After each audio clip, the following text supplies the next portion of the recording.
Yes, you saw the title correctly. The Devil May Cry show in Netflix is great, and I am not gonna pretend otherwise. No, seriously, ever since the show was released last year, all I hear is the constant whining about how the show ruins the lore and how the show ruins Dante and Lady May Cry this or good demons that. Like at this point, grow the hell up.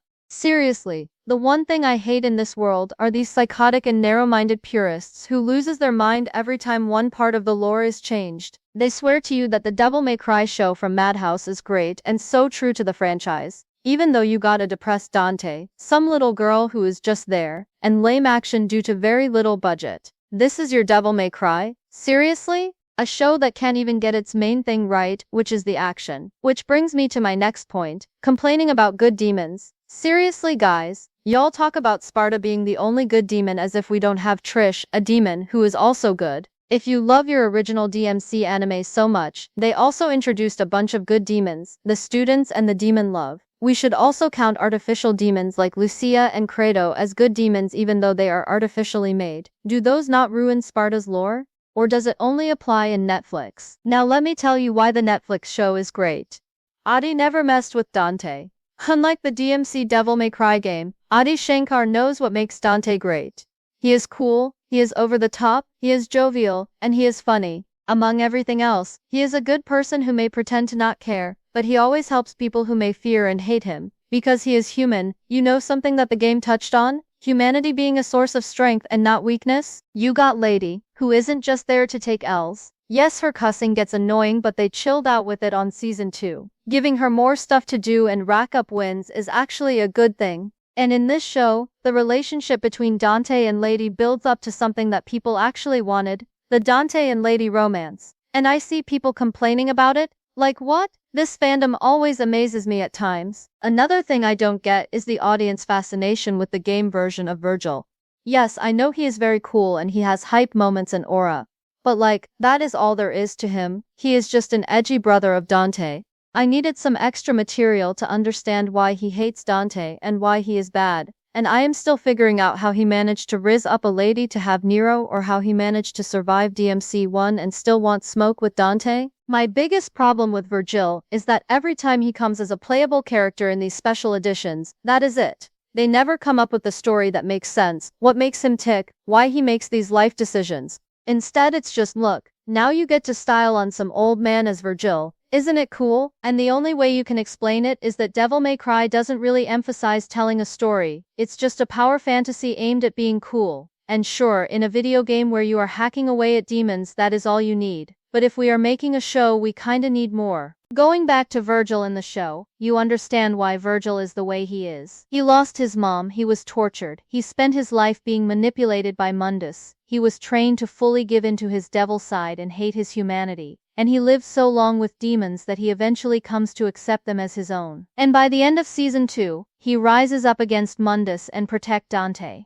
It is much better than I am edgy so I will go against Dante no matter what. And that is ignoring other improvements that were made with other villains. White Rabbit in the manga was so mysterious that we just never learned anything about his character or had any reason to care. But on the Netflix show, they put an interesting spin on the character. Seeing him as a human who was victimized by his own people but find kinship and brotherhood amongst demons who were murdered by his own kind is such a cool origin story. And his story only further adds to Lady's character, who is forced to confront her discrimination against demons and understand the grayer area to everything. White Rabbit was so great as a villain he carried the entire season 1. Mundus in the game was just some generic one-note villain. The only interesting thing about him is his obsession with looking like a god when he is actually pretty ugly. But in the show you got to see a more manipulative side. You got to see how he rules the demon world. And even though he is a bad guy, he is still a better ruler than Argosax. Mundus as a messed up father figure to Vergil gave him some much needed depth. Argosax is also interesting. In the game he was just some silent monster. That's it. You never learned how he ruled his own portion of the demon world.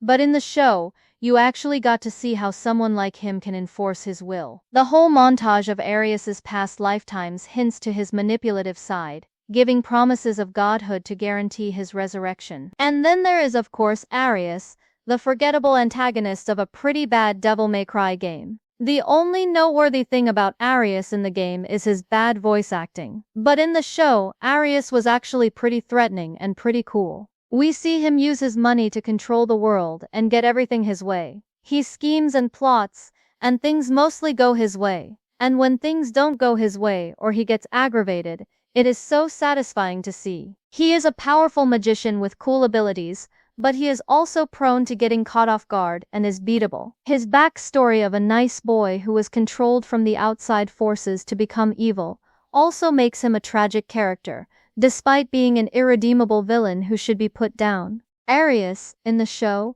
was delightfully evil, and you did love to hate him. Can you tell me that any of these villains would have been good if we only followed the game lore? Get the hell out of here. And oh no, the politics.